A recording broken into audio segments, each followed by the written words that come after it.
ఉన్నామన్నా? అందరికీ నా వందనములు. 1 సమూయేలు 19వ అధ్యాయం 11వ వచనం నుండి.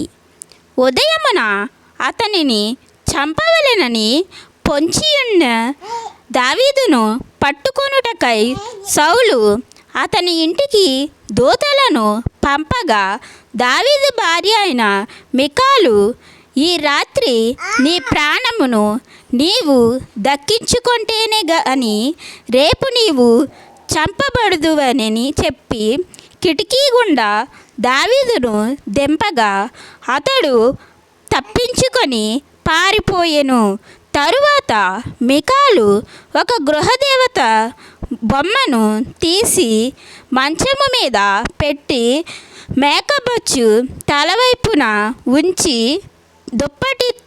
దుప్పటితో కప్పివేసి, సౌలు దావీదును పట్టుకొనుటకై దూతలను పంపగా అతడు రోగి అయి ఉన్నాడని చెప్పెను.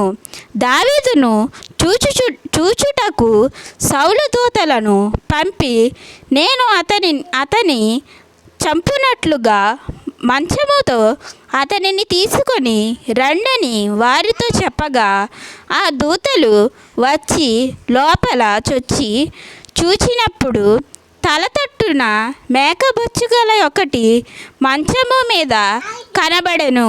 అప్పుడు సౌలు తప్పించుకొని పోవునట్లుగా, నీవు నా శత్రువుని పంపివేసి నన్నెలాగున ఎందుకు మోసపుచ్చితివని మికాలును అడుగగా, మికాలు, నేనెందుకు నిన్ను చంపవలెను? నన్ను పోనిమ్మని దావీదు తనతో చెప్పినందుకని సౌలుతో అనెను.